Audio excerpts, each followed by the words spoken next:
Assalamualaikum warahmatullahi wabarakatuh. Perkenalkan, nama saya Muhammad Afrizal Fernanda, NIM 103200032 dari kelas HTNB. Di sini saya akan membahas tentang al-yakin la yuzilu bisyak, yang artinya keyakinan tidak bisa dihilangkan dengan keraguan. Yang pertama adalah pengertian kaidah. Ajaran agama Islam tidak pernah mempersulit umatnya. Justru agama ini hadir di muka bumi untuk memberikan kemudahan dan jalan keluar dari kesulitan yang ada. Karena itu, segala sikap yang cenderung berlebih-lebihan dan mempersulit diri dalam beragama sangatlah tidak dibenarkan. Keyakinan yang dimaksud di sini adalah keyakinan yang benar-benar datang dari hati, bukan sekedar pura-pura yakin, apalagi dengan alasan malu kepada orang lain, sebab malu terhadap kepada Allah harus lebih didahulukan. Secara etimologis, al-yakin sendiri yang artinya adalah sesuatu yang menetap, kepercayaan yang pasti, teguh dan sesuai dengan kenyataan. Hal ini berlawanan dengan al-syak, yang artinya al-syak sendiri adalah keraguan antara dua masalah atau peristiwa yang berlawanan tanpa mengunggulkan salah satunya. Sejalan makna di atas, secara terminologis, yang dimaksudkan dengan yakin adalah sesuatu yang menjadi tetap baik berdasarkan penganalisaan maupun dalil. Sedangkan yang termasuk dengan al-syak adalah sesuatu yang tidak menentu antara ada dan tiadanya. Dan dalam ketidaktentuan itu sama antara batas kebenaran dan kesalahan tidak dapat dimenangkan oleh salah satunya. Al-syak ini adalah sebuah keraguan yang terdapat dalam hati manusia. Ia merupakan lawan dari al-yakin, yaitu yang artinya merupakan keyakinan. Dari sini jelaslah bahwa sesuatu yang hanya berdasar pada perasaan atau keraguan tidak dapat dijadikan pedoman untuk memutuskan tentang sah atau tidaknya suatu ibadah. Begitu juga halnya dengan niat sholat. Ketika ada seseorang yang akan melakukan sholat subuh, tentu dia akan melakukan hal yang sama, seperti baca niat atau takbiratul ihram. Dan ketika di tengah-tengah, ia lupa, ia memiliki keraguan apakah sudah membaca niat atau belum. Ia tidak perlu untuk mengulang-ulang sholatnya, karena hanya sebuah keraguan tentang was-was sudah membaca niat ataukah belum. Itu adalah contoh sederhana. Kaidah ini sama dengan asas praduga tak bersalah dalam hukum barat. Selain itu, secara moral, seorang muslim harus mempunyai ilmu husnuzon, prasangka baik kepada orang lain sebelum ada bukti yang meyakinkan bahwa orang lain tersebut tidak baik. Yang kedua adalah dasar hukum kaidah. Sebenarnya kaidah fikih hanyalah kesimpulan general dari para ulama fikih, diambil dari materi-materi fikih yang pada akhirnya dapat digunakan untuk menentukan hukum dari kasus-kasus baru yang muncul dan belum jelas status hukumnya secara nas. Tentunya kaidah fikih ini tidak bertentangan dengan nas karena sudah melalui uji kesesuaian dan substansi ayat-ayat Al-Quran dan hadis. Sebelum menjadi suatu kaidah yang mapan, kendati pun untuk kasus-kasus tertentu ada pengecualian. Dalil-dalil yang digunakan sebagai dasar adalah ayat Al-Quran, Quran surat Yunus ayat 36, wa may yattabi'u aktsaruhum illa dzonna la yughni minal haqqi syai'a innallaha alimun bima yaf'alun, yang artinya dan kebanyakan mereka tidak mengikuti kecuali prasangkaan saja. Sesungguhnya prasangkaan itu tidak sedikit pun berguna untuk mencapai kebenaran. Sesungguhnya Allah Maha mengetahui apa yang mereka kerjakan. Selain itu, terdapat juga dasar hukum dari hadis Nabi. Contohnya adalah dari riwayat yang berbunyi an Abdi bin Tamim anna amihi annahu syaka ila Rasulillahi sallallahu alaihi wasallam ar-rajulu ladzi yukhayyalu ilaihi anhu yajidu syai'a fi sholati faqala la yanqatil aw la yansarifi ay la yansarif hatta yasma'a sautan aw yajida riha.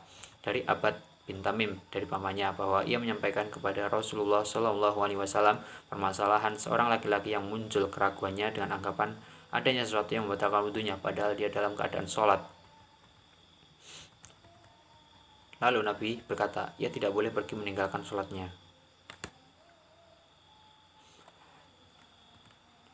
sampai ia mendengar adanya suara yang keluar dari tuburnya atau ia mencium bau yang tidak sedap. Hadis riwayat Bukhari.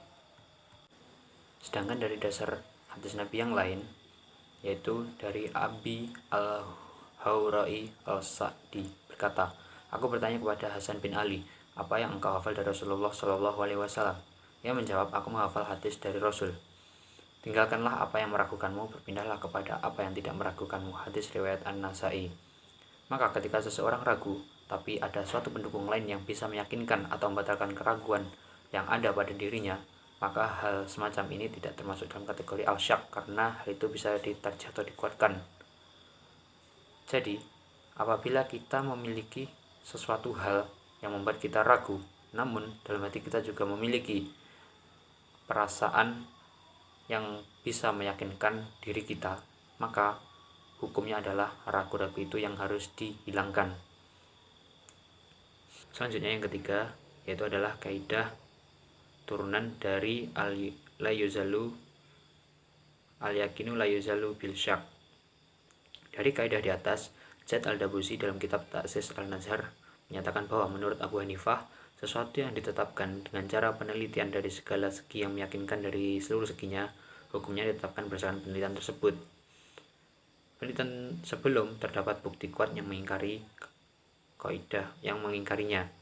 Berikut adalah kaidah-kaidah lain turunannya, diantaranya sebagai berikut. Yang pertama adalah al-aslu baqa'u ma kana ala ma kana. Artinya hukum asal adalah tetap ada apa yang telah di atas yang telah ada.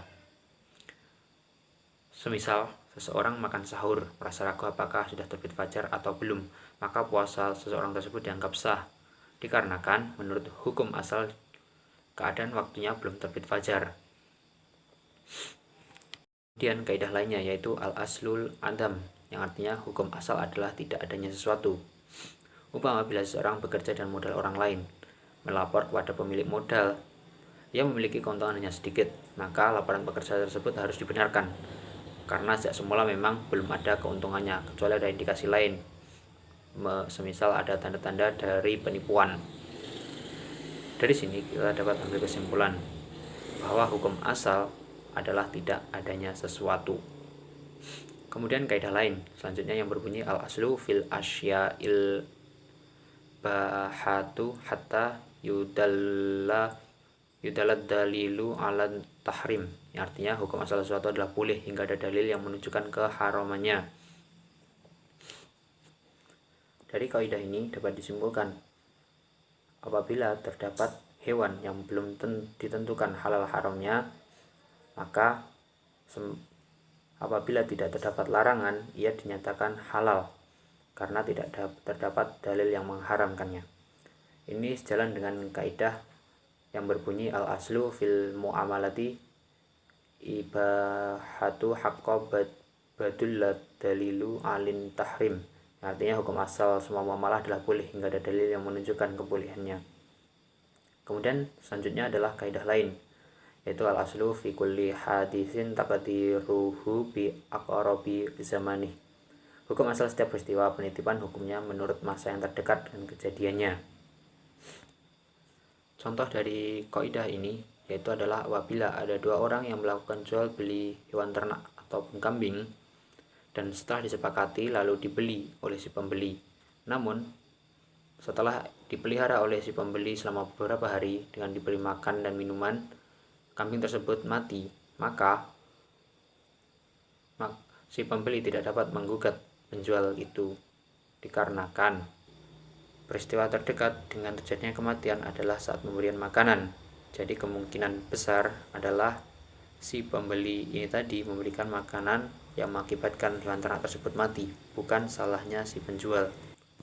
Selanjutnya kaidah lain yaitu man syakka af'ala syai'an amla fal aslu annahu lam yaf'alhu. Artinya barang siapa ragu-ragu apakah ia mengerjakan sesuatu atau tidak, maka menurut asalnya ia dianggap tidak melakukannya. Contoh semisal adalah ketika seseorang ragu-ragu apakah ia sudah sholat ataukah belum, maka yang diambil di sini adalah ia belum melakukan sholat. Hal ini digunakan untuk berjaga-jaga apabila orang tersebut belum sholat. Kemudian kaidah selanjutnya yaitu mantayakonal fi'la wa syakka fil qalili au kasiri humila alal qalil. Artinya barang siapa telah melakukan perbuatan dan ragu tentang banyak atau sedikitnya, maka perbuatan itu dibawa yang sedikit. Semisal dalam kasus ini yaitu adalah jumlah rakaat dalam sholat. Dalam sholat fardu yang memiliki 4 rakaat, lalu ketika sampai rakaat ketiga ia ragu apakah ia sudah sampai rakaat ketiga atau kedua, maka yang diambil di sini adalah rakaat yang sedikit, yaitu rakaat yang kedua. Ditakutkan apabila ia mengambil ke rakaat yang ketiga, ternyata ia kurang dalam rakaat jumlah sholatnya. Selanjutnya kaidah yaitu al aslu fil kamil hakikoh, yang artinya hukum asal dalam pembicaraan adalah yang hakiki. Contoh kasusnya di sini adalah ada seseorang yang mengatakan akan mewariskan hartanya kepada anaknya. Namun apabila cucunya menggugat untuk meminta harta warisan tersebut, nyatakan tidak bisa dikarenakan pemilik harta yang ini hanya mewariskan kepada anaknya, tidak terhadap cucunya. Selanjutnya poin yang keempat yaitu adalah pengecualian penerapan kaidah. Dalam penerapannya kaidah memiliki beberapa pengecualian. Misalnya wanita yang sedang masa menstruasi ragu apakah sudah berhenti atau belum, maka ia wajib mandi besar untuk melakukan sholat. Daripada seseorang tersebut ragu-ragu apakah ia sudah suci atau belum, maka lebih baik ia melakukan mandi besar untuk menyucikan diri. Mazhab yang tidak mau menggunakan hal-hal yang meragukan adalah mazhab Maliki dan sebagian ulama Syafi'iyah. Mereka menerapkan konsep ihtiyatnya. Memang dalam ibadah memerlukan kepastian dan kepuasan batin, sedangkan kepastian dan kepuasan batin hanya bisa dicapai dengan ihtiyat atau kehati. Ulama Malikiyah beralasan bahwa seseorang tidak bisa lepas dari tuntutan ibadah kecuali dan melaksanakannya dengan benar. Seperti sholat yang sah hanya bisa didahului oleh wudu yang sah, bukan dengan wudu yang diragukan sah atau tidaknya. Ulama Hanafiyah menjawab hal ini dengan jawaban bahwa sholat itu merupakan tujuan, sedangkan wudu merupakan perantara. Bersikap ihtiyat di dalam memelihara tujuan lebih utama daripada ihtiyat dalam perantara, karena media lebih rendah daripada tujuan. Sedangkan Ibnu Hazim dari mazhab al-Zahiri menanggapi soal ihtiyat dari mazhab Maliki ini dengan pernyataan, semua ihtiyat yang menyebabkan kepada tambahan atau pengurangan atau penggantian dalam agama yang tidak diizinkan oleh Allah bukanlah termasuk ihtiyat dan bukan pula suatu kebaikan. Dan di sini kita bisa lihat bahwa ada beberapa pengecualian terhadap kaidah ini menurut ulama-ulama. Sekian dari presentasi saya, kurang lebihnya mohon maaf. Wassalamualaikum warahmatullahi wabarakatuh.